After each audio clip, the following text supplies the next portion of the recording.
cette nouvelle vidéo. Dans le cadre du programme des cours en langue AC qu'on a commencé, donc on est arrivé aux chaînes de caractères.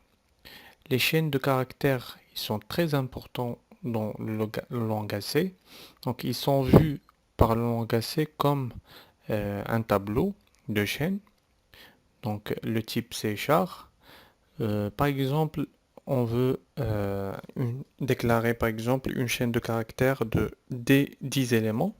Donc char texte, c'est un tableau de chaîne texte de 10 éléments. Void main, texte 0, texte 0, M, texte 1, A, texte 2, M, texte 3, A, texte 4, N.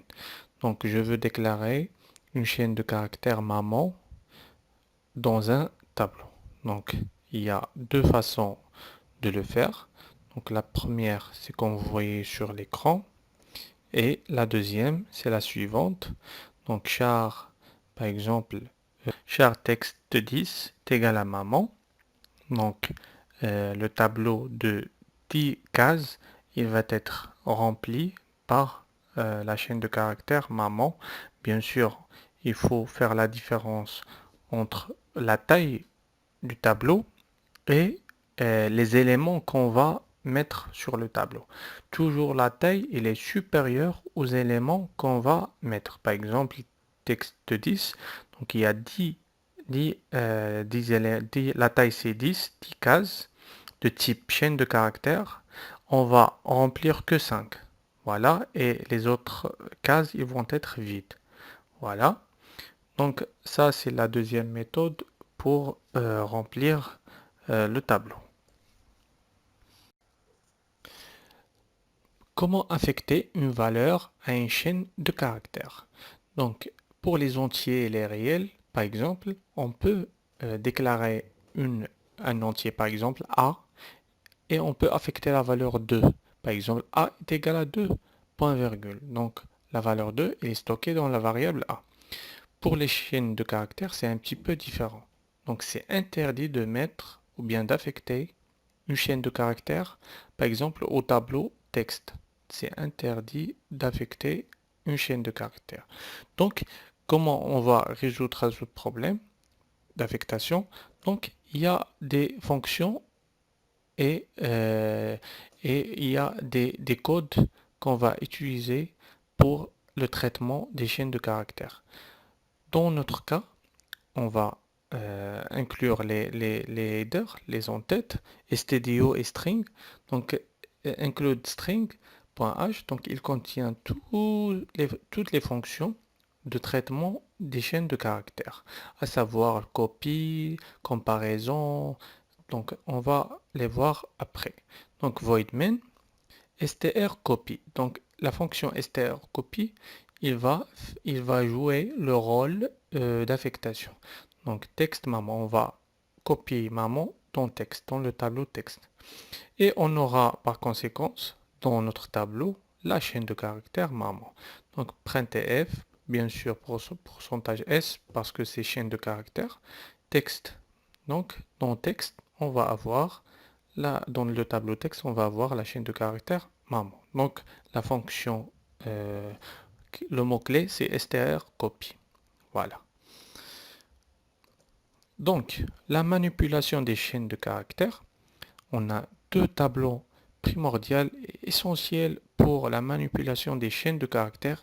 Ils sont très intéressants pour manipuler les chaînes de caractères. Par exemple, strcopy, c'est copie de chaîne. strcmp, c'est la comparaison. str4, c'est concaténation de deux chaînes. strlen, c'est la longueur de chaîne. On l'utilise beaucoup dans les boucles pour, euh, au lieu de mettre i est égal à 0, i inférieur, par exemple à 200, on fait i inférieur à strl, ça veut dire la longueur de la chaîne. Il y a strn, c'est strn copie, copie de n caractères. Et sscanf, c'est lecture formatée dans une chaîne. Et après, il y a un autre tableau, c'est le tableau des entrées-sorties, d'entrée de clavier et d'affichage. Par exemple, pour saisir une chaîne de caractères, il suffit de mettre gets.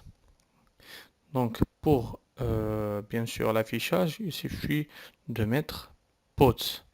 Donc pour les affichages et la saisie formatée, il faut bien sûr scanf et printf. Ça c'est la différence entre gets, pots et scanf et printf. Printf et scanf c'est pour l'affichage formaté, bien sûr avec des virgules ou bien sûr avec l'affichage des variables. Sinon si on veut juste saisir euh, par exemple une chaîne de caractères et on n'est pas, on veut pas formater, donc il suffit de mettre gets et puts. Voilà. Il y a aussi getchar et putchar, l'affichage d'un caractère, saisie d'un caractère. Voilà, donc ces tableaux, il faut les apprendre par cœur et il faut toujours revenir à ces tableaux pour bien sûr faire des traitements de chaînes de caractères.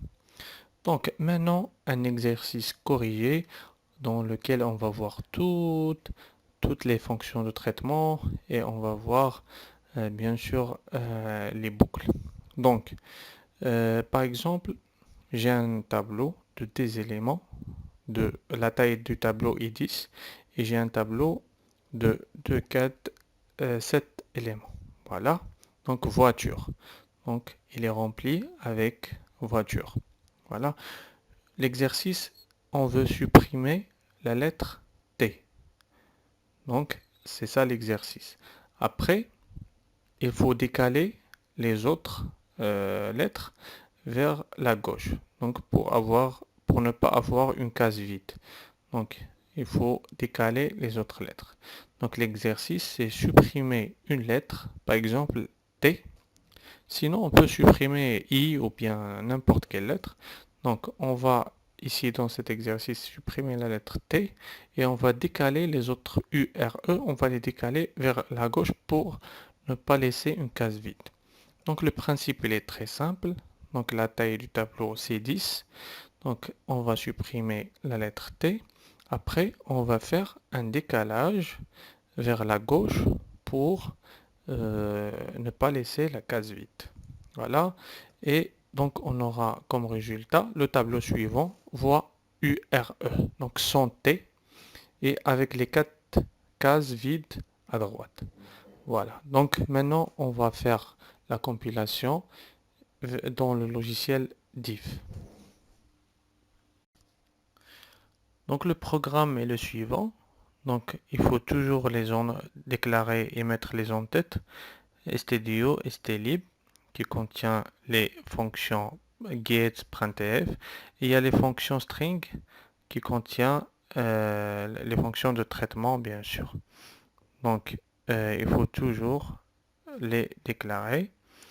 Int main, donc un tableau de type chaîne de caractères, par exemple S de 10, la taille de 10. Donc char C. C, c'est la lettre qu'on va supprimer. Donc c'est une variable de type chaîne de caractères. Donc c'est la variable qui va stocker la lettre qu'on va supprimer. Voilà. int ij. Donc ij c'est juste pour le pointage. Donc printf entrer une chaîne de caractères. On peut mettre gets s. Donc voilà, donc c'est à la place de scanf. Donc on n'a pas un texte formaté, on ne veut pas entrer un texte formaté bien avec des. Donc on veut juste saisir. Donc gets s, printf le caractère à supprimer, scanf le caractère à supprimer, donc %c puisque c'est chaîne de caractères. Donc c'est un caractère, type caractère. Et voilà, adresse C. Voilà. Donc, la première boucle, c'est on va balayer le tableau. Donc, V, voiture, V. Donc, on va entrer le caractère et on va balayer le tableau pour chercher le caractère qu'on a saisi. Par exemple, T. Donc, on va commencer par S de 0, S de 1, S de 2, S de 3. On va balayer tout le tableau. Donc I est égal à 0, I inférieur à STR, L, N. Donc STR, Len. Donc STR, Len, c'est quoi? C'est la longueur de chaîne de caractères. Par exemple, voiture, donc E. Donc la dernière lettre, c'est E. Donc ça, c'est la condition. Et plus, il va incrémenter. Voilà. Donc si, dans cette condition, si S de I, ça veut dire si on va trouver T, donc C est égal à C, C c'est la variable qui va stocker la lettre. Voilà, elle est de type chaîne de caractères. Voilà, qui va stocker. Donc si on va trouver la lettre, donc on va entrer dans une boucle, sinon on va pas entrer dans cette boucle. Donc si on trouve la lettre, on va entrer dans une autre boucle. Donc c'est bon, on va commencer par le for J est égal à I. Donc on a trouvé la lettre. Donc on va pas commencer par le début. On va commencer par la lettre T. Voilà. Et on va faire le décalage. Donc for J est égal à I. J inférieur à la longueur de la chaîne. J plus plus. Voilà. Donc c'est simple. S de J est égal à S de J plus 1. C'est un décalage vers la gauche. Donc chaque lettre du présent, il va recevoir une lettre future. Donc, chaque lettre de la position n, il va recevoir une lettre de position n plus 1. Donc, c'est facile. Et on va mettre i moins moins. Voilà. Donc, c'est très simple. Et après, on va mettre puts s. Donc, on va afficher puts et printf, donc sans formatage. Donc puts s, c'est l'affichage de la nouvelle chaîne de caractères qui est voix URE. Donc on va compiler. Voilà, exécuter. Voilà, voiture. Par exemple T. Voilà, le résultat c'est voix UR. On va entrer, on va saisir à nouveau une chaîne, par exemple maman. Voilà, on va supprimer le N. C'est maman. Voilà. Donc le programme fonctionne bien. Voilà. Donc c'était un cours sur les chaînes de caractères. Merci de votre attention et au revoir.